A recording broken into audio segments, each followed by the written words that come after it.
ஓம் அமிர்தேஸ்வரியை நமக நம சிவாயா. அருள்மொழிகள் பாகம் 4 நம்ம லாஸ்ட் வீடியோ என்ன பார்த்தோம் அப்படின்னா, அம்மா கன்னியாகுமரி பயணம் போயிருந்தாங்க இல்லையா. ஸோ அப்போ அங்கே வந்து ஒரு கதை சொல்கிறாங்க. ஒரு குருவுக்கு 2 சீடர்கள் இருந்தாங்களாம். 2 பேருமே ஆளுக்கு ஒரு காலை அமுத்தி விட்டுட்டு இருந்தாங்க. ஸோ அவங்க வந்து அமுத்திட்டு இருக்க மஞ்சள் குரு தூங்கிட்டு இருக்காங்க. ஒரு கால் இன்னொரு சைடுக்கு அமுக்கிற கால் பக்கத்தில் வந்துருச்சு. 2 பேர் சைடு மாற்றி மாற்றி கால் பட்டதுனால அவங்க கால் இந்த சைடு வந்துச்சு, என் கால் ஓங்கிட்டு வந்துட்டு 2 பேரும் மாற்றி மாற்றி சண்டை பிடிச்சிக்கிறாங்க. ஸோ இந்த சண்டை எதுக்கு வருது அப்படின்னா, அந்த 2 சீடர்களுமே குருவை அந்த உடம்பு மூலமாக மட்டும்தான் பார்த்துருக்காங்க. அந்த உடம்பிற்கு அப்பாற்பட்டவங்க அப்படிங்கிறது அவங்களுக்கு 2 பேத்துக்குமே தெரியலை. ஸோ குருவை வந்து புரிஞ்சுக்கணும் அப்படின்னா கடினமான சாதனைகள் செய்யணும் கண்டிப்பாக. ஏன்னா நம்ம மனசில் நிறைய அழுக்கு இருக்கும் இல்லையா. நம்ம தூங்கிட்டு இருக்கக்கூடிய அந்த அறியாமையை அகற்றி வந்தவங்க தான் குரு. ஸோ அந்த அறியாமையை அகற்றி இந்த ஒரு இருளிலிருந்து வெளிச்சத்திற்கு கொண்டு வர்றதுக்கு தான் குரு வந்திருக்காங்க இல்லையா. ஸோ அது அவங்களுக்கு தெரியலை. குரு வந்து ஒரு பரபிரம்மம், அவங்க எல்லா இடத்துலையும் இருப்பாங்க, உடலுக்கு அப்பாற்பட்டவங்கிறது அந்த 2 சீடர்களுக்கும் தெரியலை அப்படின்னு சொல்லிட்டு அம்மா சொல்லியிருந்தாங்க ஒரு குட்டி கதை மூலமாக. அதாவது ஒரு நுட்பமான மன உணர்வை வந்து மன ஒருமைப்பாட்டி மூலமாக தான் பெற முடியும். ஸோ அந்த மனம் வந்து முற்றிலுமாக பரம்பொருளோடு செலுத்தப்படும் போது தான் எல்லா எண்ண அலைகளும் மறைந்து இந்த மன ஒருமைப்பாடு ஏற்படுங்கிறாங்க. அந்த மனநிலை வந்து ஆகாயம் போல் பறந்து விரிந்ததாக இருக்குமா.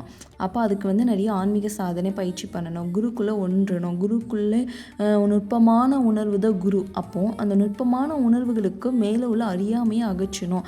அதுக்கு நம்மளும் கொஞ்சம் முயற்சி பண்ணணும், ஆன்மீக சாதனை பண்ணணும் அப்படின்னு சொல்லிட்டு அம்மா சில விஷயங்கள் சொல்லியிருந்தாங்க. அதுக்கு அடுத்து என்ன சொல்கிறாங்கன்னு பார்க்கலாம். அம்மா சிறிது நேரம் அமைதியாக இருந்தார். அவரை சுற்றி அமர்ந்திருந்த அனைவரும் நில ஒளியில் அம்மாவின் முகத்தை கண்டார்கள். வானத்தின் நிலவின் பால் போன்ற ஒளி பொங்கி பூமியின் மீது வீசிக்கொண்டிருந்தது. அந்த ஒளியில் பூமியின் மீதிருந்த ஒவ்வொரு பொருளும் தெளிவாக தெரிந்தன. தன் குளிர்ந்த நில ஒளியால் பூமி முழுவதையும் நிலவு வசீகரித்து கொண்டிருந்தது. அந்த இனிய காட்சி அங்கு அமர்ந்திருந்த அனைவரையும் அம்மா வசீகரித்து கொண்டிருப்பது போல தெரிந்தது. அமைதி நிறைந்த அந்த சூழலில் ஒவ்வொருவரும் அம்மாவின் தெய்வீக வடிவத்திலும் அவரது வார்த்தைகளிலும் ஆழ்ந்து தங்களை மறந்து இருந்தார்கள். அப்போது அந்த கூட்டத்தில் இருந்த ஒருவர், அம்மா, நீங்கள்தான் அந்த குரு, நீங்கள்தான் அந்த நுட்பமான தெய்வீக பொருள் என்றார். அம்மா அவரை கவனிக்கவே இல்லை. அவர் நிலவை பார்த்தபடி உட்கார்ந்திருந்தார். மற்றொருவர் அம்மாவிடம், அம்மா, குருவை விழுங்குவது என்பது பற்றி அம்மா விளக்கம் ஏதும் தரவில்லையே என்றார். அம்மா அதற்கும் பதில் ஏதும் சொல்லாமல் நிலவை பார்த்தபடியே இருந்தார். அவர் பேரானந்தத்தில் மூழ்கியிருப்பது போல் தெரிந்தது. அம்மா தனக்குள்ளேயே மூழ்கியிருக்கும் அந்த நிலையிலிருந்து திரும்ப சில நிமிடங்கள் பிடித்தன. பிறகு அம்மா தொடர்ந்து பேசினார். குருவை விழுங்கி விடுவது என்றால் அவருக்குள் ஒன்றி விடுவதாகும். நீங்கள் குருவின் கரைந்து விட வேண்டும். நான் என்ற அகங்காரம் முற்றிலும் மறைந்து கரைந்து விட வேண்டும். உங்களுடைய குறுகிய சின்ன நான் குருவின் ஆத்மாவினுள் முழுமையாக ஒன்று இணைந்து மறைந்து போவதுதான் குருவை சாப்பிடுவது என்பது. இது முழுமையான ஒருமை நிலை. முழுக்க முழுக்க உங்களை மறைந்து விட்டு உங்களுடைய முழுமையான உணர்வும் உயிரும் குருவின் தூய உணர்விற்குள் மறைந்துவிட வேண்டும். இதுதான் குருவை விளங்குவது என்பது. என்ன சொல்கிறாங்கன்னா, அம்மா கொஞ்ச நேரம் ரொம்ப நேரம் அந்த நில ஒளியில் ரொம்ப நேரம் அமைதியாக தன்னை மறந்து தியானத்தில் இருக்கிற மாதிரி அமைதியாக இருந்தாங்களாம். ஸோ அவங்கள சுற்றி இருக்கிற பக்தர்களும் அம்மா சொன்ன வார்த்தைகளை கேட்டு அமைதியாக தியானத்தில் அவங்களும் மூழ்கியிருக்காங்க அமைதியாக. ஸோ அப்படி இருக்கும்போது என்ன ஆகுது அப்படின்னா, ஒரு பக்தர் மட்டும் அம்மா கிட்டே கேட்காங்க, அம்மா, நீங்கள் தான் அந்த குரு, நீங்கள் தான் அந்த நுட்பமான தெய்வீக பொருள் அப்படின்னு சொல்கிறாங்க. கேட்குறாங்க. அதுக்கு அம்மா எந்த ரெஸ்பான்ஸ் இல்லை. அம்மா அமைதியாக இருக்காங்க. இன்னொரு பக்தர் என்ன கேட்காங்க, குருவை விழுங்குவது என்பது பற்றி நீங்கள் சொல்லவே இல்லையம்மா, அதை பற்றி கொஞ்சம் சொல்லுங்கன்னு சொல்கிறாங்க. அதுக்கு எந்த ரிப்ளை இல்லாமல் அமைதி பேரானந்தத்தில் மூழ்கி இருக்கிறாங்க. ஸோ அடுத்து கொஞ்ச நேரம் கழித்து அம்மா சில நிமிடங்கள் கழித்து அம்மா என்ன சொல்கிறாங்க அப்படின்னா, அந்த நார்மல் இயல்பு நிலைக்கு வந்து திருப்பி அம்மா பேச ஆரம்பிக்காங்க. குருவை விழுங்கி விடுவது என்ன நீங்கள் நினைக்கிறீங்க? அவங்களுக்குள்ள ஒன்று விடுவது தான் குருவை விழுங்குறது. குருவை விழுங்குறதுல அவங்களை கடிச்சு சாப்பிட்றது நீங்கள் நினச்சிட்டிங்களா? அப்படின்னு கிடையாது. குருவை விழுங்கி விடுவது என்பது அவருக்குள் ஒன்றி, நீ வேறு நான் வேறு நிலைமை, நீனும் நானும் ஒன்று அப்படி பின்னி பனைஞ்சி இந்த ஜீவாத்மா அந்த பரமாத்மா அந்த உணர்வு நிலைகள் இருக்குல்லையா, அது வந்து அப்படி மெர்ஜாகி இருக்கிறத அந்த ஒன்றி விடுவதுன்னு சொல்கிறாங்க. ஸோ நீங்கள் குருவில கரைந்து விடணும் அப்படின்னா அந்த நான் என்ற அகங்காரம் முற்றிலும் மறைந்து கரைந்து விட வேண்டும் அப்படிங்காங்க. அப்போது எதுக்கு எடுத்தாலும் நம்ம இன்றைக்கி நான் தான் செஞ்சேன், நான் தான் பேசினேன், நான் தான் இன்றைக்கி வீட்டில் சமைச்சேன், நான் தான் இன்றைக்கி ஆஃபீஸ் போயிட்டு வந்தேன், நான் தான் ஏன் பண்ணுறேன், இந்த நான் எல்லாமே என் கடவுள் தான்ப்பா பண்ணுறாரு. இந்த நான்கிற இடத்துல எதை ஃபில் பண்ணணும் அப்படின்னா கடவுளை ஃபில் பண்ணணும். இங்கே நான்கிறது ஒன்றுமே இல்லையே. நினச்சி பார்க்கணும். எப்படின்னா, இந்த ஒரு உடம்பு, ஸோ இந்த உடம்பு என்னைக்குனாலும் அழியக்கூடியது தான் இல்லையா. இந்த உடம்பு எப்போனாலும் போகும், நிரந்தரமே கிடையாது. அடுத்த நிமிஷம் நாம் இருப்போமான்னு கேட்டால் கிடையாது. அப்புறம் என்ன நான்? ஸோ ஓகே, இந்த நான் ஒன்றுமே கிடையாது, இந்த உடம்பு அழிஞ்சிரும். அழிஞ்சால் என்ன ஆகும்? ஒரு ஆத்மா மட்டும்தான் இருக்கும். ஓகேவா? ஸோ நம்ம ஆத்மா வந்து திருப்பியும் ரீபிரெத் ஆகுமா, இல்லை நம்ம அம்மா கூட கலந்துருவோமா, நம்மளோட இஷ்ட தெய்வத்தோட மெர்ஜ் ஆக போகிறோமாங்கிறது நம்ம கையில் தான் இருக்குது. அதுக்கு நம்ம என்ன பண்ணணும்னா, ஸ்டார்டிங்லேருந்து நம்ம நான் என்ற உணர்வை முற்றிலுமாக அகற்ற வேண்டும். அதுக்கு டெய்லியுமே ப்ராக்டிஸ் தேவை. ஒரு சிறிய எண்ணங்கள் கூட அதுக்கு தடையாக இருக்கலாம். ஏன்னா நம்ம இது பண்ணிட்டு நம்ம நினச்சிட்டு போய் சின்ன விஷயம் தானே, இதெல்லாம் ஒரு பெரிய விஷயமாகுமா? ஆன்மீக சாதனைன்னு வந்துட்டா சின்ன விஷயம் கூட அங்கே பெரிய விஷயமாக தான் தெரியுது. ஏன்னா சின்ன விஷயத்தை தான் அம்மா அப்படி நுட்பமாக மைனூட்டாக நோட் பண்ணி என்ன பண்ணுறாங்க, அதை கில் பண்ணுறாங்க. இது பண்ணக்கூடாது, இது நீ நான் பண்ண அடுத்த நிமிஷமே நம்மளுக்கு அடுத்த செகண்டை உணர வைப்பாங்க குருவோடு ஒன்று இருக்கும்போது. ஸோ அது இன்னும் நல்ல ஒன்று இருக்க நம்மளுடைய மனசு எல்லாத்தையும் அம்மா இதில் ஒன்றுமே இல்லைம்மா, நான் நெஞ்சது என்னம்மா இருக்குது, இங்கே பாரு ஓப்பன் ஹார்ட்டாக ஓப்பன் பண்ணி பார்க்குற மாதிரி, இங்கே பாரு எதுவுமே கிடையாது, நானே இல்லை, எல்லாமே நீ தான் அப்படின்னு எல்லாத்தையும் விரித்து வச்சுட்டோம் அப்படின்னா அந்த இடத்துல அம்மா வந்து ஃபில் பண்ணிப்பாங்க. ஸோ ஃபில் பண்ணி இந்த நான் நெஞ்ச உணர்வெல்லாம் நீங்கிடுமா, அப்போ குருவே நமக்குள்ளே கலந்துருவாங்க அப்படிங்கிற மாதிரி தான் இதில் நான் மீன் பண்ணிக்கிறேன். ஸோ அம்மாவும் அதான் சொல்கிறாங்க. என்ன சொல்கிறாங்க அப்படின்னா, உங்களுடைய அந்த சின்ன நான், குறுகிய சின்ன நான் வந்து ஆத்மாவில் முழுமையாக ஒன்றிணைந்து மறைந்து போவது தான் குருவை சாப்பிடுவது. அந்த நான் வந்து ஆத்மா, அந்த ஆத்மாக்குள்ளே முழுமையாக ஒன்றி மறைஞ்சி குருவை சாப்பிடுவது அப்படிங்காங்க. இதில் முழுமையான ஒருமை நிலை வந்து முழுக்க நம்மளே மறந்து நமக்குள்ளேயே முழுமையான உணர்வும் உயிரும் குருவோடைய தூய உணர்வும் அப்படி மறைஞ்சிடணும். இதுதான் குருவை விளங்குவது அப்படின்ட்டு அம்மா சொல்கிறாங்க. இதை வந்து அடுத்து சொல்கிறாங்க, அன்பினால் மட்டுமே சாதிக்க முடியும், இதயத்தின் மூலமாக மட்டுமே அடைய முடியும், அறிவின் மூலமாக அடைய முடியாது. அன்பிற்கு குரு எளிதில் ஆட்படுவார். அன்பு உங்களுடைய அகங்காரத்தை சுலபமாக ஆட்கொள்ளும். அன்பு உங்கள் அகங்காரத்தை விழுங்கும் போது குரு அவராகவே உங்களுக்குள் நுழைந்து விடுவார், அல்லது நீங்கள் குருவுக்குள் நுழைந்து விடுவீர்கள். இருவரும் ஒருவராக ஒன்றாக ஆகிவிடுவீர்கள். ஏனென்றால் அந்த நிலையில் எந்த விதமான தங்கு தடைகளும் இல்லை. அன்பு இரண்டு பக்கங்களிலும் பெருகுவதால் இரண்டும் ஒன்றோடொன்று இணைந்து ஒன்றாகி விடுவது. குரு என்ற அன்பு நீரோட்டம் எப்போதும் பாய்ந்தபடியே இருக்கிறது, கரை கடந்து பெருகி கொண்டிருக்கிறது. நீ உன் அன்பின் மூலம் குருவுடன் இணைகிறாய். இப்போது குருவை பிடிக்கணும் அப்படின்னா எனக்கு கடவுளை எப்படி பிடிக்கிறது தெரியலை. சில பேர் யோசிப்பாங்க, எனக்கு கடவுள் நான் நார்மலாக இவ்வளோ நாள் உலக வாழ்க்கையில் இருந்தேன், திருப்பி இப்போ எனக்கு வந்து இந்த மாதிரி ஸ்பிரிச்சுவலுக்குள்ளே வர இன்ட்ரெஸ்ட்டாக இருக்குது, ஆனால் வந்து இந்த குருவெல்லாம் பிடிக்கிறது எப்படின்னு தெரியலை அப்படின்னு சில பேர் இருப்பாங்க இல்லையா. ஸோ அவங்கள என்ன பண்ணணும் அப்படின்னா, நம்மளுடைய அன்பை கடவுள்கிட்ட காமிக்கணும். இங்கே மயங்கிறது கடவுளை நம்ம வந்து எப்படி இம்ப்ரெஸ் பண்ணலாம் அப்படின்னா, நம்ம அன்பை காட்டி இம்ப்ரெஸ் பண்ணலாம். ரொம்ப அன்பை காட்டினோம் அப்படின்னா நமக்குள்ளே வந்துடுவாங்க. ஸோ இங்கே வந்து அன்பால் மட்டும்தான் சாதிக்க முடியும் இறைவனை. மற்ற அறிவெல்லாம் வச்சு ஒன்றும் பண்ணவே முடியாது. அறிவு வந்து அகங்காரத்தை உருவாக்கும், ஆனால் அன்பு வந்து அகங்காரத்தை அழிக்கும். ஸோ அடுத்து என்ன சொல்கிறாங்கன்னு பார்க்கலாம். குரு என்ற அன்பு நீரோட்டம் எப்போதும் பாய்ந்தபடியே இருக்கிறது, கரை கடந்து பெருகி கொண்டிருக்கிறது. நீ உன் அன்பின் மூலம் குருவுடன் இணைகிறாய். தூய்மையான கள்ளங்கபடமற்ற அன்பு செலுத்துபவர் எப்போதும் பசியோடு இருப்பார். அவர்தான் அன்பு செய்பவரை அப்படியே விழுங்கிவிட நினைக்கிறார். தூய்மையான அன்பில் எப்போதும் நிறைவு செய்ய முடியாத ஒரு தாகம் இருந்து கொண்டே இருக்கும். இப்படிப்பட்ட நிலையை ஒருவர் சாதாரண உலக அன்பிலும் கூட காணலாம். ஆனால் ஆன்மீக அன்பில் அதன் தீவிரம் உச்சக்கட்டத்தை அடையும் போது அன்பின் உச்சநிலைதான் அதன் முடிவு. அந்த இறுதி நிலை என்பது எல்லையற்றது. ஏனென்றால் இந்த அன்பு எங்கும் பரவி நிற்கும் ஒன்று. உண்மையான தாகத்தோடு இறைவனை தேடும் சாதகரிடம் இந்த அன்பு காட்டுத்தீ போல் ஆகிறது. உண்மையில் அதை காட்டிலும் மிகவும் தீவிரமானதாகவும் அதிகமானதாகவும் எரிக்கும் சக்தி கொண்டதாகவும் இருக்கும். அவர் உடல், உயிர், மனம், அதன் நினைவுகள் அனைத்துமே இந்த அன்பு நெருப்பில் எரிகிறது. அந்த ஒளிமயமான பெரு நெருப்பில் அவர் எரிக்கப்பட்ட பிறகு குரு முழுமையான ஒன்றிதல் நிறைவேறுகிறது. இப்போ பார்த்தீங்கன்னா நம்மளுக்கு கடவுள் மீது ஒரு தூய்மையான அன்பு வந்துட்டு அப்படின்னா கள்ளங்கபடமே இல்லாமல் ஒரு அன்பு வந்துருச்சு. ஸோ அந்த மாதிரி அன்பு செலுத்தக்கூடியவங்களாக நம்ம இருக்கோம் அப்படின்னா எப்போதுமே பசியோடு தான் இருப்போம். அந்த ஏக்கம், அந்த தீராத ஒரு ஏக்கம், ஒரு கவலை, கடவுளை எப்போ பார்ப்போம், அந்த உணர்வுகள் வந்து அதிகமாக இருக்கும். அப்போ அன்பு பசிங்கள் வந்து நம்மளுக்கு எப்போவுமே அதிகமாக இருக்கும்போது கடவுள் வந்து அந்த அன்பு வந்து அப்படியே கடவுளுடைய உணர்வை வந்து கடவுளே நம்ம அப்படியே விழுங்கணும் அப்படின்னு நினைப்போம். ஸோ இந்த தூய்மையான அன்பு எப்போதுமே நிறைவு செய்ய முடியாத ஒரு தாகமாகவே இருக்கும். அதனால தான் இப்படிப்பட்ட ஒரு நிலையை ஒரு சாதாரண உலக அன்பில் கூட காணலாம். பட் ஆன்மீக அன்பில் அதன் தீவிரம் உச்சக்கட்டத்தை, இந்த மாதிரி ஒரு ஃபீலிங் உச்சக்கட்டத்தை ஆன்மீகத்தில் கடவுள் மீது இருந்துச்சு அப்படின்னா இதை விட பக்தி செலுத்த முடியாது.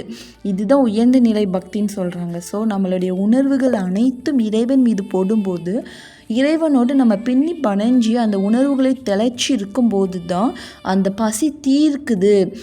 இல்லை அப்படின்னா நம்ம ஒரு கள்ளங்கபடம் வச்சு ஒரு அன்பு செலுத்தும் போது ஒரு ஏக்கம் அதிகமாக இருக்கும் இல்லையா? ஸோ அது எப்படி யார்கிட்ட காமிக்கணும் அப்படின்னா இறைவன் மீது காமிக்கணும்.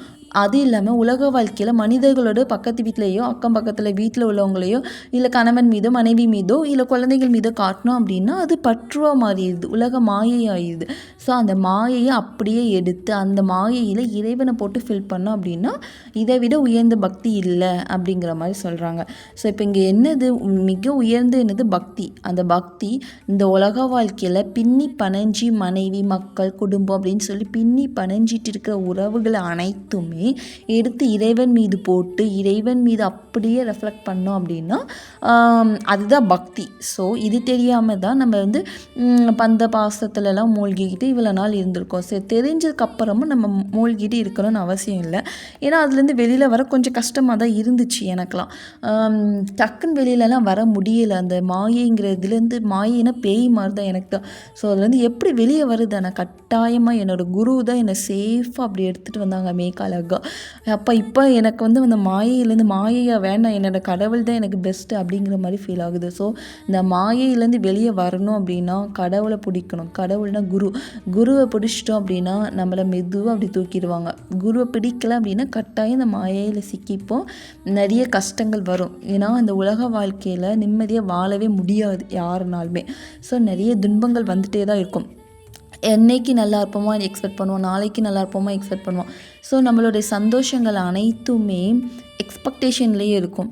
நாளைக்கு சரியாகாதா என்னோடய கடன் பிரச்சனை, இன்றைக்கி யாரோ கேட்டு என்ன ஆகும், அடுத்த நிமிஷம் என்ன ஆகும், பக்குன்ட்டு ஒரு த்ரில்லிங்காகவே இருக்கும். அடுத்த நிமிஷம் என்ன ஆகும், அடுத்தவங்க என்னை கேவலமாக பேசிட்டாங்க என்ன ஆகுறது, ஒரு பயம் கலந்த உணர்வோடே இருப்போம் இல்லையா? இது அந்த என்ன வேணால் நடக்கட்டும்ப்பா, நான் என் குருக்கிட்ட சரணாகதி அடைஞ்சிட்டேன், எது வேணால் நடந்துட்டு போகுது, என் குரு பார்த்துப்பா. இங்கே என்ன முக்கியம், இங்கே நான் என்ற உணர்வு அதிகமாக இருந்தால் தான் பயம் வரும், கவலை வரும், சந்தோஷம் வரும். இது அந்த நான் என்ற உணர்வு இல்லை அப்படின்னா இங்கே எதுவுமே நான் இல்லைப்பா, எல்லாமே என் கடவுள். நான் நல்லது நடந்தாலும் என் கடவுளுக்கு, துன்பம் நடந்தாலும் என் கடவுளுக்கு, எல்லாமே அவனுக்கே போய் சேரட்டு. நான் என்ன இங்கே எல்லாமே அவங்களோட இது. நான் என்னை பொறுத்தளவில் இங்கே நான் வந்திருக்கேன் அப்படின்னா என்னுடைய கிருஷ்ணா வீட்டுக்கு தான் நான் வந்திருக்கேன். ஆக்சுவலாக நான் அப்படி தான் நினைப்பேன். ஏன்னா இங்கே வந்திருக்கிறது எல்லாமே சுற்றி இருக்கிற மாயை. அப்படியே நம்ம அப்படி மாற்றிட்ட அம்மா என்னுடைய குரு என்னை அப்படி டோட்டலாக செதுக்கி இங்கே வா. என்னால் அப்படி உலகமாயில் ஊறி போய் தான் இருந்தேன். என்னால் வெளியே வர முடியலை. அப்போ குருவை போய் பிடிச்சி அடிக்கடி போய் பார்த்து அவங்கள கட்டி பிடிச்சி அவங்கக்கிட்ட நிறைய என்னுடைய பிரார்த்தனைலாம் சொல்லி அப்புறம் தான் குரு என்னை அப்படியே அழகாக தூக்கிக்கிட்டாங்க. இப்போது எனக்கு திரும்பி பார்த்தா ரொம்ப சிரிப்பாகவும் கஷ்டமாக இருக்குது. இவ்வளோ நாள் வேஸ்ட் பண்ணிட்டோமே, ஸோ இவ்வளோ நாள் இந்த மாயையில் சிக்கிட்டு இருந்து இந்த ஒரு விஷயத்துக்காக இவ்வளோ நாள் வேஸ்ட் பண்ணிட்டோமே அப்படிங்கிற ஒரு ஃபீலிங் தான் வருது. ஸோ எப்போ நம்மளுக்கு புரிய வருது அப்படின்னா குரு தான் புரிய வைக்கிறாங்க. அதுவும் நம்ம மனசுக்குள்ளேருந்து நிறைய விஷயங்கள் புரிய வைக்காங்க, தெரிய வைக்கிறாங்க. எப்போ நம்ம அது க்ரியேட் பண்ணுறாங்க அப்படின்னா நம்ம சரணாகதி அடைஞ்சிட்டோம் அப்படின்னா நம்ம இங்கே ஒன்றுமே இருக்காது, மனசில் இடமே இருக்காது, எதுக்கு பயமே வராது. ஆக்சுவலாக எதுக்கு பயம் வரும்? சரணாகதி அடைஞ்சால் எல்லாமே இறைவனுடைய பொறுப்பு நான் இருந்தது இல்லையா? அப்போ நம்மளுக்கு இங்கே பயம் எதுவுமே இருக்காது. அப்போ அந்த இடத்துல எல்லாமே இறைவனாக இருக்கும்போது நம்மளுக்கு எந்த ஃபீலிங் வந்தாலும் இறைவா நீனே பார்த்துக்கோ, என்னுடைய உணர்வுகள் அனைத்தும் நீ தான் அப்படிங்கிற மாதிரி நம்மளுக்கு அந்த உலக வாழ்க்கைங்கிறது ஈஸியாக இருக்குது. அந்த உலக வாழ்க்கையில் தான் டக்கு நம்மளுக்கு ஆன்மீக வாழ்க்கையில் வர்றதுக்கு ரொம்ப எளிதாக இருக்கிறது. இதை விட எளிதாக இருக்கிறது எனக்கு தெரியல. என்னோடய குரு வந்ததுக்கப்புறம் என்னை அப்படியே அழகாக மாற்றிட்டாங்க. ஸோ என்னோடய வாழ்க்கையில் நடந்ததை நான் சொல்லிகிட்டு இருக்கேன். ஸோ இதுதான் எல்லாராலையுமே மாற முடியும். ஆனால் அவங்களுடைய மனது தான் காரணம். அந்த மனது சுற்றி இருக்கிறவங்களோடையும் உலக வாழ்க்கையில் போடுறதை விட்டுட்டு அந்த இடத்துல இறைவனாகவே அனைத்தையும் பார்த்து அந்த மனதில் இறைவனாகவே வச்சு பார்த்தோம் அப்படின்னா நம்மளுக்கு இங்கே துன்பங்கள்ங்கிறது எதுவுமே இருக்காது. ஸோ அதான் அம்மா சொல்கிறாங்க, தூய்மையான ஒரு கள்ளங்கபடமற்ற அன்பு செலுத்துகிறவங்க எப்போதுமே பசியோடு தான் இருப்பாங்க. அந்த பசியை இறைவன் மீது தீர்த்துக்கிட்டாங்க அப்படின்னா அது சொல்ல முடியாத பக்தியாக மாறிடும். அடுத்து என்ன சொல்கிறாங்கன்னா, நீங்கள் சாப்பிடும்போது என்ன நடக்கிறது? ஜீரணம் என்னும் செயல் என்னும் உண்ணும் உணவை செரிக்க வைத்து அந்த உணவை உடலுடன் ஒன்று சேர்க்கிறது. அது உங்கள் உடலாக, மூளையாக, மனமாக, அறிவாக மாறிவிடுகிறது. அதே போல் உங்கள் குரு தான் உங்களுடைய ஆன்மீக உணவு. முடியுமானால் அந்த உணவை சாப்பிடுங்கள். அவருடைய ஒளியும் அன்பும் உங்கள் உடலை நிரப்பட்டும், உங்கள் மனதையும் அறிவையும் நிரப்பட்டும். நீங்கள் இதை செய்தால் பிறகு உங்களுக்கு உடலோ மனமோ அறிவோ பிறகு எஞ்சியிருக்காது. நீங்கள் அன்பாகவே ஆகிவிடுவீர்கள். நீங்கள் அவரை விழுங்க வேண்டும் என்பதற்கென ஒரு குரு காத்து கொண்டிருக்கிறார். நீங்கள் பசியோடு இருந்தால் அவரை விழுங்கி விடுங்கள். உங்களுக்கு பசி எடுக்காவிட்டால் பசி எடுப்பதற்காக பட்டினி இருங்கள். ஆன்மீக சாதனை செய்யுங்கள். அம்மாவின் வாயிலிருந்து தங்கு தடையின்றி வெளிப்பட்டு கொண்டிருந்த ஈடு இணையற்ற கருத்துகளாலும் உண்மைகளாலும் அழகாலும் கவரப்பட்டு தங்களை மறந்தவர்களாக பக்தர்கள் உட்கார்ந்திருந்தனர். ஓகே, இப்போ என்ன சொல்கிறாங்க அப்படின்னா, நீங்கள் சாப்பிடும்போது என்ன நடக்கிறது? நம்ம சாப்பிட்றோம், உணவு சாப்பிடும்போது அது நல்லா செமிச்சு ஜீரணமாகி நம்ம உடம்போடு கலக்குது இல்லையா? ஸோ அதுதான் நம்மளுக்கு சக்தியை கொடுக்குது. நம்ம எந்த ஒரு செயலை செய்கிறோம், நம்மளை உடல் அதாவது டே ஃபுல்லாக எனர்ஜெட்டிக்காக வைக்கிறதுக்கு அந்த உணவு யூஸ் ஆகுது. ஸோ இதே மாதிரி தான் நமக்கு குருவை நம்ம சாப்பிட்றோம் அப்படின்னா அதுதான் ஆன்மீக உணவுன்னு சொல்கிறாங்க.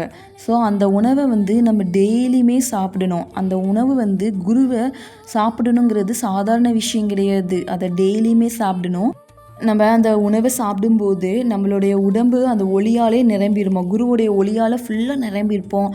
நம்மளுடைய அறிவாகட்டும், நம்மளுடைய ஆத்மாவாகட்டும் எல்லாமே ஒரு எனர்ஜெட்டிக்காக இருக்கும். ஏன்னா அது ஒரு குரு ஃபுல்லாகவே நமக்குள்ளே இறங்கிட்டாங்க இல்லையா? அப்போது நம்ம எப்படி தூய்மையாக மாறிடுவோம். நம்ம பிறருக்கு கருணை காட்டக்கூடியவங்களாக இருப்போம், அன்பு காட்டக்கூடியவங்களாக இருப்போம். குரு காத்துட்ருக்காங்களாம், எப்போ நம்மளை விழுங்குவாங்க நம்மளுடைய சீடர்கள் அப்படின்னு சொல்லிட்டு காத்து கொண்டு இருப்பாங்களாம். ஸோ நம்ம பசியோடு இருந்தோம் அப்படின்னா குரு ரெடியாக இருக்காங்க. நம்மளுக்கு பசி எடுக்கலை அப்படின்னா பசி எடுப்பதற்காக பட்டினி கிடக்கணுமா. நம்ம இப்போ சாப்பாடு சாப்பிடாம பட்டினி கிடக்கிறோம், விரதம்னு சொல்லிட்டு விரதம் இருக்கோம் இல்லையா சில நாட்களில். ஸோ அதே மாதிரி நம்மளுக்கு பசி எடுக்கலை அப்படின்னா பட்டினி கிடக்கணும். அது ஆன்மீக சாதனை செய்யணும். அந்த பட்டினிங்கிறது ஆன்மீக சாதனை. அம்மா வாயிலேருந்து அவ்வளோ வார்த்தைகளும் முத்து முத்தாருதாம்மா. ஸோ அடுத்து ஒரு பக்தர் அம்மா கிட்டே ஒரு கொஸ்டின் கேட்காங்க, அம்மா பட்டினியாக இருக்க சொல்கிறீங்கல்ல, அந்த பட்டினி கிடப்பது என்பது சாப்பிட்றத விட்டுட்டு இருக்கிறதா இல்லைன்னா வேறு ஏதோ அர்த்தம் இருக்கா? தயவுசெய்து நீங்கள் அதை கொஞ்சம் சொல்லுங்கள் அப்படின்ட்டு சொல்கிறாங்க. அதுக்கு அம்மா சொல்கிறாங்க, மகனே நீ சொன்னது சரிதான். அம்மா சாப்பிடாமல் பட்டினி கிடப்பதை குறிப்பிடவில்லை. மனதை பட்டினி போட வேண்டும். மனதிற்கு சாப்பாடு கொடுப்பதை நிறுத்த வேண்டும். நாம் தொடர்ந்து மனதுக்கு ஆசைகள் எண்ணங்களாகிய உணவை கொடுத்து கொண்டே இருக்கிறோம். இது நம்முடைய பழக்கமாகவே ஆகிவிட்டது. மனமும் அதுதான் சிறந்த உணவு என்று நினைக்கிறது. இந்த பழக்கம் நீங்க வேண்டும். இந்த உணவு நமக்கு வயிற்று வலியை தரும் என்பதை மனது அறிய வேண்டும். தற்போது இல்லை என்றாலும் பிற்காலத்தில் நிச்சயம் வயிற்று வலி ஏற்படும் என்பதை உணர வேண்டும். இந்த எண்ணங்களும் ஆசைகளும் துன்பம் தருபவை. இவைகளை விட சுவை நிறைந்ததும் ஆரோக்கியம் தருவதுமான ஒரு உணவு இருக்கிறது. பல வகையான ஆன்மீக சாதனைகள் மனதிற்கு மிகவும் சுவையான வலிமை தருகின்ற உணவுகளாகும்.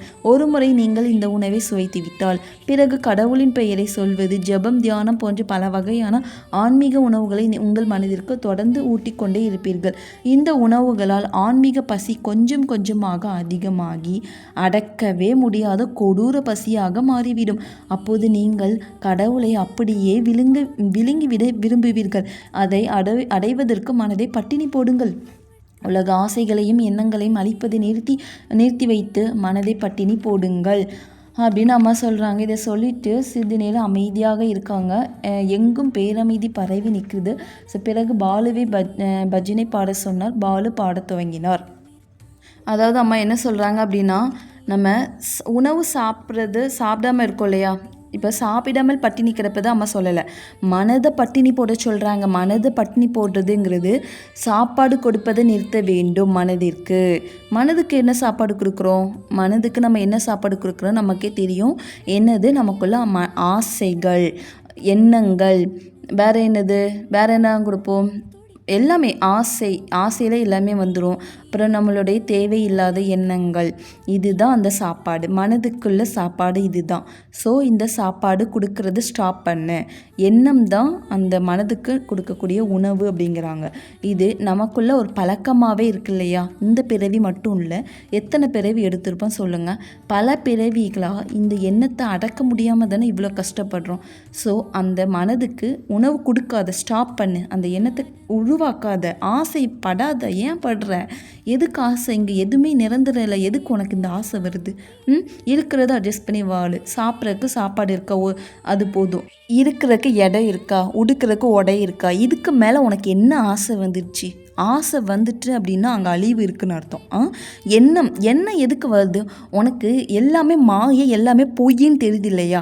ஒன்றை தவிர, உன்னோட ஆத்மா தவிர இங்கே எல்லாமே பொய் தான். அதை மனசில் நினச்சிக்கோ. எப்போவும் நான் ஒரு ஆத்மா, நான் இறைவனை அடையிறதுக்கு தான் இந்த பூமிக்கு வந்திருக்கேன். அந்த ஒரு எண்ணங்களை நீனே க்ரியேட் பண்ணு, நீனே நினச்சிக்கோ. தேவையில்லாமல் ஒரு டிஸ்ட்ரக்ஷன் தான். யார் என்ன நினைப்பாங்க நீ நினைக்கிறிய? பக்கத்து வீட்டுக்காரங்க, உங்கள் வீட்டில் உள்ளவங்களே யார் ஆன்மீகத்துக்கு தடையாக இருக்கிறாங்களா? நீ நினச்சிக்கோ. அது ஒரு ஆத்மா, அது இறைவனை அடையிறதுக்கு வந்திருக்கு. நானும் ஒரு ஆத்மா, நான் இறைவனை அடையிறதுக்கு வந்திருக்கேன். ஸோ எனக்கு அது உணர முடியுது. உனக்கு உணர முடியலன்னா உணர வேண்டிய காலம் வரும். அதுக்கு நான் ஒன்றும் பண்ண முடியாதுன்ட்டு நீங்கள் மனசுக்குள்ளே நினச்சிட்டு நீங்கள் கடவுளை ஃபாலோ பண்ணுங்கள். நான் ஒரு ஆத்மாப்பா, நான் இறைவனை அடையிற வந்திருக்கேன், எனக்கு தேவையில்லாத எண்ணங்கள்லாம் வரக்கூடாது. அப்படியே உங்கள் மனதுக்கு நீங்கள் அடிக்கடி சொல்லி அந்த உணவை ஸ்டாப் பண்ணிடுங்க. இதுதான் நீங்கள் கொடுக்குற உணவு ஸ்டாப் ஆகுறது. ஓகேவா?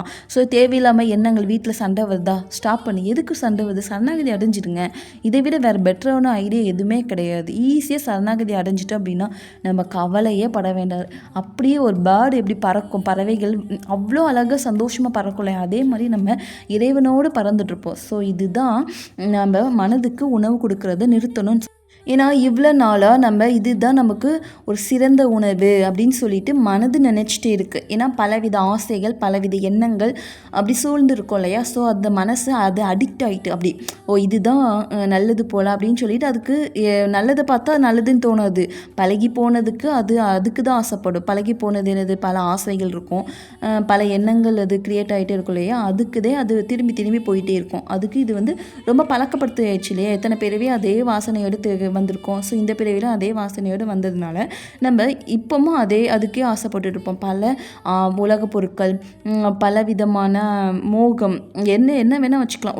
உலக மாயை தான் எல்லாமே. ஸோ எல்லாமே எல்லா இதில் ஆசை வச்சுட்டோம் அப்படின்னா, இதுக்கு இந்த இந்த உணவு கொடுத்துட்டே இருக்கும் அப்படின்னா அது நாளடைவில் நமக்கு ஒரு வயிற்று வலியை கண்டிப்பாக கொடுத்தே ஆகும். இப்போ கொடுக்கலனாலுமே பிற்காலத்தில் கண்டிப்பாக அந்த உணவு கொடுக்கறதுனால கண்டிப்பாக ஒரு வயிற்று வலி வரும் அப்படிங்காங்க.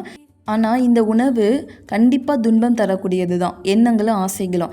இதை விட பெஸ்ட்டான ஒரு உணவு இருக்குது. அது ஆரோக்கியமான உணவு. அந்த உணவு பல வகையான ஆன்மீக சாதனை செய்வது மூலமாக அது கிடைக்கும் அப்படிங்காங்க. ஸோ அந்த உணவு தான் பல வகையான ஆன்மீக சாதனை. என்னெல்லாம் செய்யலாம்? ஜெபம் செய்யலாம், தியானம் செய்யலாம், கடவுளின் பெயரை எழுதலாம். ஸோ இந்த மாதிரி பல வகையான ஆன்மீக உணவுகளை நம்ம மனதுக்கு தொடர்ந்து கொடுத்துட்டே இருந்தோம் அப்படின்னா இந்த ஆன்மீக உணவுகளால் ஆன்மீக பசி கொஞ்சம் கொஞ்சமாக அதிகமாகி அடக்கவே முடியாத ஒரு கொடூரமான பசியாக மாறிடும் அப்படிங்காங்க.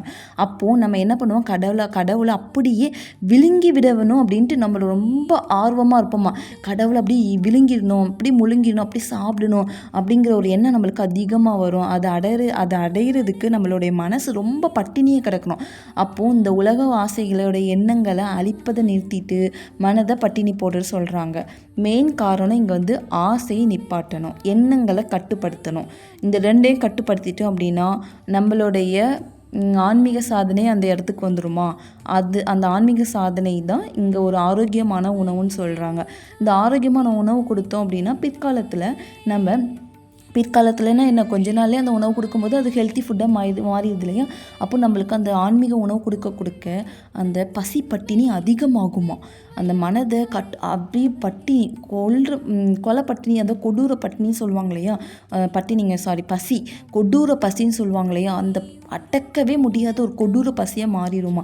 ஏன்னா நம்ம ஆன்மீக உணவு கொடுத்துட்டே இருக்கிறதுனால அந்த கொடூர பசி அதிகமாகி நம்ம கடவுளையே முழுங்கணும், விழுங்கி அப்படி உண்ணணும் அப்படிங்கிற ஒரு எண்ணத்துக்கு வந்துடுவோம் அப்படிங்கிறாங்க. ஸோ இதுதான் குருவை விழுங்குதல்ங்கிறதுக்கு அர்த்தம்.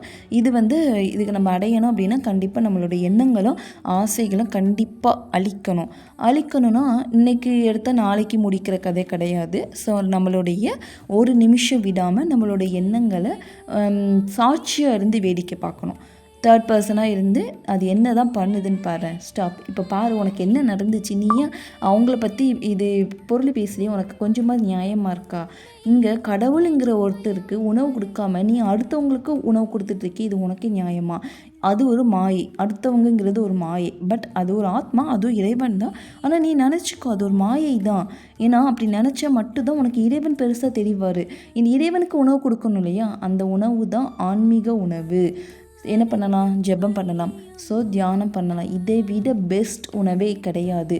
அப்போது நமக்கு அதிகமான ஆசைகளோ அதிகமான எண்ணங்களோ க்ரியேட் ஆகும்போது நம்ம மனசில் என்ன நினைக்கணும் அப்படின்னா, இல்லை நம்ம இறைவனுக்கு உணவு கொடுக்க வந்திருக்கோமா, பக்கத்து வீட்டுங்க அடுத்த வீட்டவங்க இல்லை நம்மளுடைய சொசைட்டிக்கு அதிகமாக இம்பார்ட்டன்ட் உணவு கொடுக்க வந்திருக்கோமாங்கிறத நம்ம யோசிச்சுக்கணும்.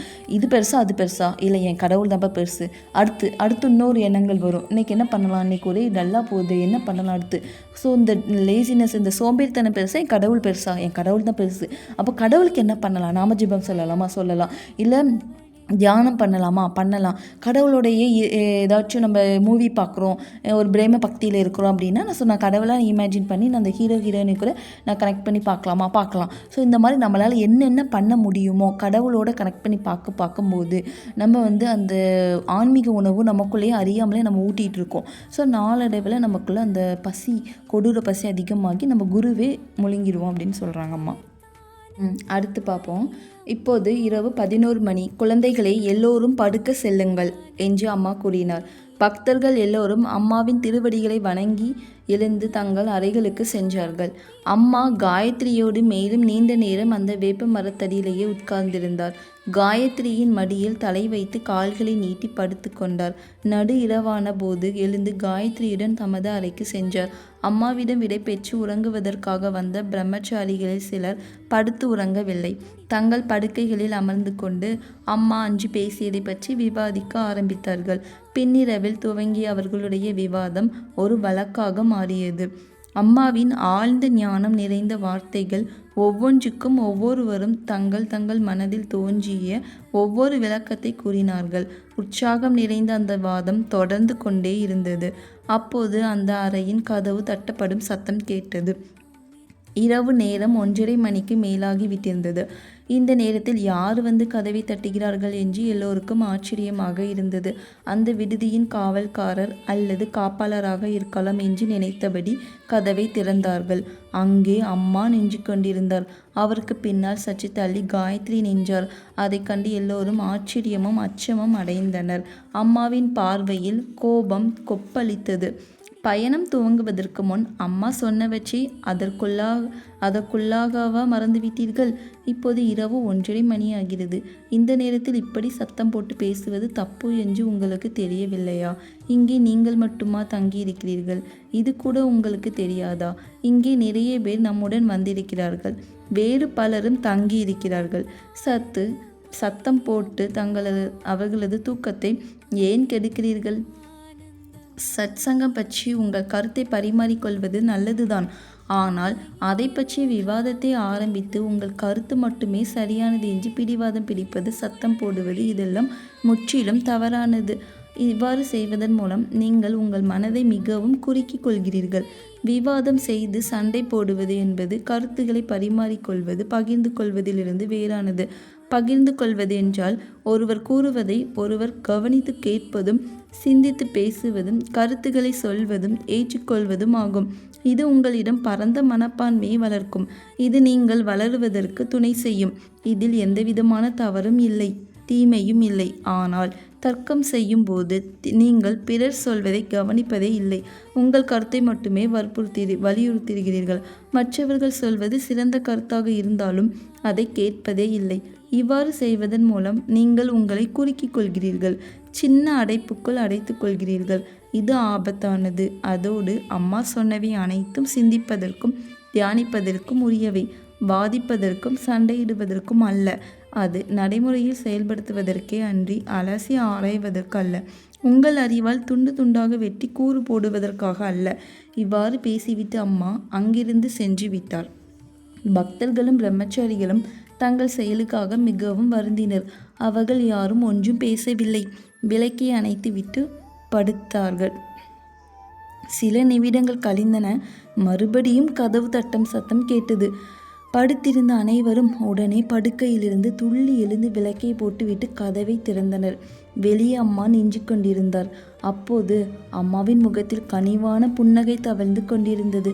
அவர்களை பார்த்த அம்மா அன்போடு கூறினார், குழந்தைகளை கடிந்து பேசிவிட்டு சென்றதும் அம்மாவால் அறையில் இருக்க முடியவில்லை.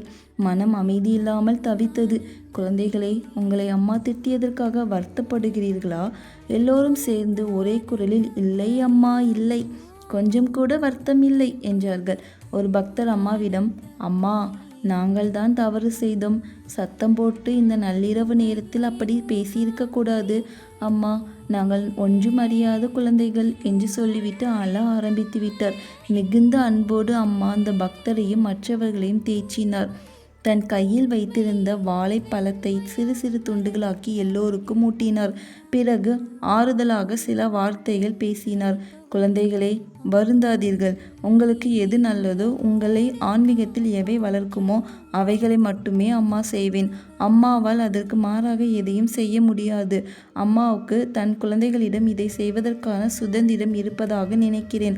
அதனால் நீங்கள் தவறு செய்யும் போது உங்களை திருத்தாமல் இருக்க அம்மாவால் முடிவதில்லை. ஏனென்றால் நீங்கள் அதை சரியாக புரிந்து கொண்டு நன்மை அடைவீர்கள் என்று அம்மா நம்புகிறேன். அம்மா உங்கள் எல்லோரையும் சொந்தம் என்று நினைக்கிறேன். நீங்களும் அப்படியே எண்ண வேண்டும். அப்போது உங்களுக்கு எந்தவிதமான வருத்தமோ மனக்கொதிப்போ ஏற்படாது. அவருடைய வார்த்தைகளில் மிகுந்த ஆறுதலும் அன்பும் நிறைந்திருந்தன. பிரம்மச்சாரிகளும் பக்தர்களும் அந்த அன்பில் கரைந்து தங்கள் கண்ணீரை கட்டுப்படுத்த முடியாமல் அழுதார்கள். அம்மா சென்ற பிறகு தங்கள் படுக்கையில் படுத்தபடி அம்மா தங்களிடம் கொண்டுள்ள கள்ளங்கபடமற்ற காரணமே இல்லாத எல்லையற்ற அன்பை எண்ணி கண்ணீர் சிந்தினார்கள். எல்லோருமே அம்மா தங்களை தட்டி அணைத்து உறங்க வைத்ததாக நினைத்தார்கள். ஓகே, இப்போது என்ன சொல்கிறாங்க அப்படின்னா, நைட்டு ஒரு 11 மணி பஜனை பாடி முடிக்கையும் உடனே அம்மா குழந்தைகள்கிட்ட, பக்தர்களே, நீங்கள் எல்லாருமே அவங்கவுங்க ரூமுக்கு போய் தூங்கி ஓய்விடுங்க அப்படின்னு சொல்கிறாங்க. உடனே எல்லாருமே பக்தர்கள் எல்லாருமே அம்மாவுடைய திருவடிகளை வணங்கி தங்களுடைய அறைகளுக்கு போகிறாங்க. அப்போது காயத்ரியும் அம்மாவும் ரொம்ப நேரமாக அந்த வேப்ப மரத்துக்கடியிலே உட்காந்துருக்காங்க. அம்மா காயத்ரி மடியில் கால் நீட்டி படுத்திருக்காங்க. ரொம்ப நேரமாக படுத்திருக்காங்க. ஸோ நடு இரவாயிடுச்சு. உடனே காயத்ரியும் அம்மாவும் அவங்கவுங்க ரூமுக்கு போகிறாங்க. போனதுக்கப்புறம் அம்மா கிட்ட லாஸ்ட் வரைக்கும் கொஞ்சம் பிரம்மச்சாரிகள் இருந்திருக்காங்க. அப்போ அவங்க அம்மா கிட்ட ஆசீர்வாதம் வாங்கிட்டு அவங்களும் ரூமுக்கு போகிறாங்க படுக்கிறதுக்கு. அப்போ போகும்போது அவங்க எல்லாருமே விவாதம் பண்ணுறாங்க. அம்மா அன்னைக்கு பேசின கருத்துக்களை வச்சு ஒவ்வொருத்தரும் அவங்கவுங்களுக்கு தோணின கருத்தை வச்சு விவாதம் பண்ணுறாங்க. அப்படி அந்த விவாதம் தொடர்ந்துக்கிட்டே இருக்குது. உடனே அவங்களுடைய கதவை தட்டுற சத்தம் கேட்கு. திடீர்னுட்டு நைட்டு பார்த்தா மணி 1:30 மணி ஆகுது. இரவு 1:30 மணி மேலே ஆகிட்டு. ஸோ இந்த நேரத்தில் யார் கதவை தட்டுறாங்க அப்படின்னு சொல்லிட்டு அவங்களுக்குள்ள ஒரு சந்தேகம் ஆகுது. இந்த நேரத்தில் வர்றது அந்த ஆசிரமம், அந்த ரூம் தங்கியிருக்காங்க இல்லையா, ஸோ அங்கே காவல்காரங்க இல்லை காப்பாளர்கள் யாருனாலும் வந்து தட்டுவாங்க அப்படின்னு சொல்லிட்டு அவங்கள கதவை திறக்காங்க. அங்கே பார்த்தா ஷாக் ஆகிடுச்சு. அங்கே அம்மா நின்றுட்டுருக்காங்க. அவங்களுக்கு பின்னால் சச்சு கொஞ்சம் தள்ளி காயத்ரி நிற்கிறாங்க. எல்லாருமே ரொம்ப பயத்தில் அப்படி நடுங்கி போய் நிற்கிறாங்க. ரொம்ப ஆச்சரியமாக பார்க்காங்க. இன்னும் அம்மா இங்கே நிற்காங்க அப்படின்னு சொல்லிட்டு அம்மா ரொம்ப கோவமாக பார்த்து அவங்கள பார்த்து திட்டுறாங்க. அம்மா பயணம் பண்ணுறதுக்கு முன்னாடி உங்களை என்ன சொல்லி கூட்டிகிட்டு வந்தேன்? எல்லோரும் மறந்துட்டிங்களா? நைட்டு மணி இரவு 1:30 மணி ஆகுது. இந்த நேரத்தில் சத்தம் போட்டு பேசுகிறது இது உங்களுக்கே நல்லா இருக்கா? நீங்கள் மட்டும் தங்கியிருக்கீங்களா? உங்கள் கூட நிறைய பேர் வந்திருக்காங்க. அது மட்டும் இல்லாமல் இங்கே இருக்கிறவங்க வேறு சிலரும் இருக்கிறாங்க இல்லையா, ஸோ அவங்களுடைய தூக்கமும் பாதிக்கப்படும். சத்சங்கம் அப்படிங்கிறது உங்களுடைய கருத்தை பரிமாறிக்கொள்வது நல்லது தான், ஆனால் அதை விவாதம் பண்ணக்கூடாது. விவாதம் பண்ணக்கூடாதுன்னா உங்களுடைய கருத்து மட்டுமே சரியானதுன்ட்டு நீங்கள் பிடிவாதம் பிடிப்பது சரிதல்ல. அதாவது நீங்கள் பிடிவாதம் பண்ணக்கூடாது. ஒவ்வொருத்தரும் ஒவ்வொரு கருத்துக்களை சொல்லி விவாதம் பண்ணுறீங்க. நான் சொல்கிறது தான் கரெக்ட் அப்படின்னு சொல்லிட்டு நீங்கள் விவாதம் பண்ணக்கூடாதுன்னு சொல்கிறாங்க. அது எப்படி இருக்கணும் அப்படின்னா, அந்த சத்சங்கம் ஒருத்தவங்க சொல்லுவாங்க, அதை கேட்குற பக்குவம் வேணும். அவங்க என்ன சொல்ல வராங்க, அவங்க சொல்கிறது கரெக்டாக ஆழ்ந்து சிந்திக்கிற பக்குவம் வேணும். அது மட்டும் இல்லாமல் அதில் நிறைய தெரிஞ்சுக்கிற விஷயங்கள் இருக்கும். நீங்கள் பண்ணுறது விவாதம் பண்ணிகிட்ருக்கீங்க. இது இந்த குறுகிய நான் அப்படிங்கிறது, இது அகங்காரம் அகங்காரம் அதிகமாகும். இப்படி பண்ணும்போஞ்சில் இந்த சின்ன அடைப்புக்குள்ளேயே நீங்கள் அடைச்சிக்கிறீங்க, இது ரொம்ப ஆபத்தானது அப்படின்னு சொல்லிட்டு அம்மா ரொம்ப ஸ்ட்ரிக்டாக கோபமாக பேசிகிட்டு இருக்காங்க. அப்போது என்ன ஆகுது அப்படின்னா, அம்மா அப்படி பேசிட்டு உடனே கிளம்பிட்டாங்க. அப்போது எல்லாருமே ஃபீல் பண்ணுறாங்க, நம்ம ரொம்ப சவுண்டாக பேசினதுனால அம்மா இங்கே திட்டிட்டு போனாங்களே அப்படின்னு எல்லாமே அவங்கவுங்க செஞ்ச செயலுக்காக ரொம்ப வருந்தி ஃபீல் பண்ண முடியல. சரி லைட்டெல்லாம் ஆஃப் பண்ணிவிட்டு திருப்பி எல்லாருமே படுக்க போயிட்டாங்க. திருப்பி கொஞ்ச நேரத்தில் சில நிமிடங்கள் கழித்து திருப்பியும் கதவை தட்டுற சத்தம் கேட்குது. உடனே எல்லோரும் திருப்பி ஷாக்காகி லைட்டெல்லாம் போட்டு கதவை திறந்து பார்த்தா வெளியே அம்மா நின்றுட்டுருக்காங்க. இப்போவும் அம்மா முகத்தில் ரொம்ப கனிவான ஒரு புன்னகை தவழ்ந்து கொண்டிருந்ததாம். அம்மா அன்போடு கூறியிருக்காங்க, குழந்தைகளே, அம்மா உங்களை ரொம்ப கடிந்து பேசிட்டேன் அப்படின்னு சொல்லிட்டு அம்மாவால் ரூமில் இருக்கவே முடியலை, மனது அமைதி இல்லாமல் தவிச்சுது, குழந்தைகள் இப்படி பேசிட்டோமே அப்படின்ட்டு அம்மா திட்டிட்டேன் உங்களை ரொம்ப, அதுக்காக நீங்கள் வருத்தப்படாதீங்க. உடனே அம்மா அப்படி பேசினோடனே எல்லாருமே சேர்ந்து, அம்மா இல்லைம்மா, நாங்கள் கொஞ்சம் கூட வருத்தமே படலைம்மா, ஏன்னா நீங்கள் எது செஞ்சாலும் எங்கள் நல்லதுக்கு தான் செய்வீங்கன்னு தெரியும், நாங்கள் பண்ணதாம்மா தப்பு, எங்களை மன்னிச்சிருங்கம்மான்னு சொல்லிட்டு எல்லாருமே அழுக ஆரம்பிச்சிட்டாங்களாம். அப்படி தேம்பி அழுகுறாங்களாம். உடனே ஒரு பக்தர் அம்மா கிட்ட, அம்மா என்னை மன்னிச்சிடுமா அப்படின்ட்டு ரொம்ப ஏங்கி அழுதோன்னே அம்மா அந்த பக்தர் ரொம்ப அரவணைச்சி அவங்க கையில் இருந்த வாழைப்பழத்தை குட்டி குட்டியாக கட் பண்ணி எல்லாத்துக்குமே வாயில் ஊட்டி விட்டுருக்காங்க.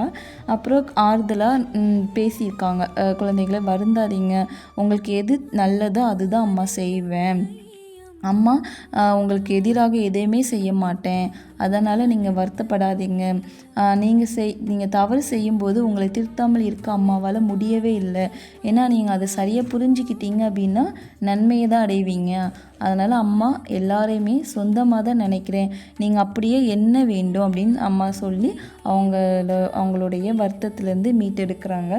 இந்த மாதிரி அம்மா சொன்னோன்னே எல்லாருமே ஆனந்த கண்ணீரில் தேம்பி அப்படி அழுதுட்டு கண்ணு ஃபுல்லாக அப்படி கலங்கி நிற்கிறாங்க. கண்ணீரை கட்டுப்படுத்த முடியாமல் அம்மா சொன்னதுக்காக ஏங்க அப்படி அழுது நின்றுட்டுருக்க மஞ்சள் அம்மா சொல்கிறாங்க, அம்மா சொல்லிட்டு போயிட்டாங்க. ஸோ அடுத்து என்ன ஆகுது அப்படின்னா, அவங்க எல்லாருமே திருப்பியும் போய் படுக்க போகிறாங்க.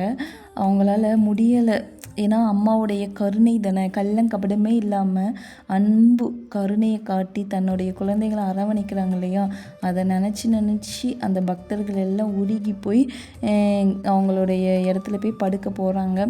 அதை நினச்சிட்டு அவங்க அம்மா பக்கத்தில் இருக்கிற மாதிரி தட்டி கொடுத்து தூங்குற மாதிரி அவங்க அப்படியே உணர்வுபூர்வமாக நினச்சி அப்படி தூங்குறாங்க.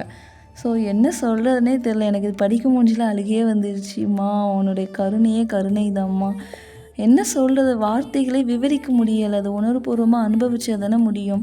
அம்மா திட்டுறாங்க, இப்படி பண்ணாதீங்க அப்படின்னு சொல்லிட்டு திருப்பி போய் அவங்களால ரூமில் இருக்கவே முடியலை. இப்படி திட்டிட்டு வந்துட்டோமே நம்ம குழந்தைங்கள, என்ன ஆகும், அவங்களால இருக்க முடியலன்னு திருப்பியும் ஓடி எதுவும் நினச்சிக்காதீங்க, அம்மா உன்னோட நல்லதுக்காக தான் சொல்கிறேன், அதனால் எல்லாத்தையுமே ஆறுதலாக 4 வார்த்தை பேசி திருப்பி தட்டி கொடுத்து தூங்க வைக்கிறாங்க. பார்த்தீங்களா, என்ன சொல்கிறது, அப்பா இறைவா.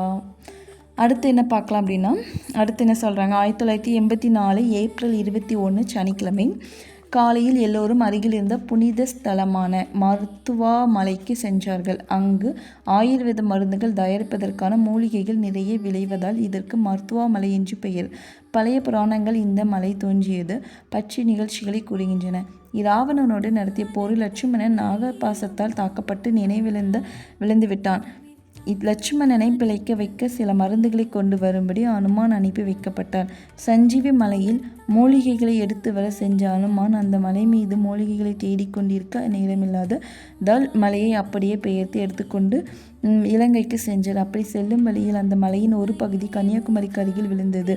அப்படி விழுந்த பகுதி தான் மருத்துவா மலையாக வளர்ந்தது என்று புராணங்கள் கூறுகின்றன. இப்போது பல பக்தர்கள் இந்த மலையின் உச்சியில் இருக்கும் அனுமார் கோவிலுக்கு வருகிறார்கள். இந்த மலையில் இருக்கும் கோயிலில் தங்கி ஆத்ம சாதகர்கள் ஆத்ம சாதனைகளில் ஈடுபட்டிருப்பதையும் காணலாம். ஸோ நெக்ஸ்ட் டே 1984 ஏப்ரல் 21 சனிக்கிழமை எல்லோரும் எங்கே போகிறாங்க அப்படின்னா ஒரு புனித ஸ்தலம் தான். அந்த ஸ்தலம் என்னென்னா மருத்துவமலையாம். அது அங்கே வந்து ஆயுர்வேத மருந்துங்கள்லாம் தயாரிக்கிறதுனால அந்த மருத்துவமலை அது அப்படின்ட்டு பேர் சொல்கிறாங்க அதுக்கு. ஸோ இது எங்கே இருக்குது அப்படின்னா கன்னியாகுமரி பக்கத்தில் தான் இருக்காம். இது பழைய புராணங்களில் இந்த மலை தோன்றியிருக்குன்னு சொல்கிறாங்க. ஏன்னா லட்சுமணன் அதை ராவணனோடு நடத்திய போரில் லட்சுமணன் வந்து நாக பாசத்தால் தாக்கப்பட்டு நினைவிழுந்து அதில் விழுந்துட்டதாக சொல்கிறாங்க. ஸோ லட்சுமணனை பிழைக்க வைக்கிறதுக்கு தான் அனுமானை வந்து மருந்து கொண்டு வர சொல்லியிருக்காங்க. அப்போ சஞ்சீவி மலையிலேருந்து மூலிகைகளை எடுத்துகிட்டு வரும்போது அனுமான் வந்து அந்த மலையை மூலிகைகளை தேடி கொண்டிருக்கும்போது டைம் இல்லாததுனால மலையை அப்படியே எடுத்துகிட்டு வர்றாரு இலங்கைக்கு. எடுத்துக்கொண்டு இலங்கைக்கு போயிட்டார். ஸோ அப்படி போகிற வழி இதில் தான் அந்த மலை வந்து ஒரு பகுதி கன்னியாகுமரிக்கு பக்கத்தில் விழுந்திருக்கு. அதுதான் மருத்துவான் மலையாக வளர்ந்தது அப்படின்னு சொல்கிறாங்க. அப்படி பிராணங்கள்லாம் நிறைய இருக்குதுன்னு சொல்கிறாங்க.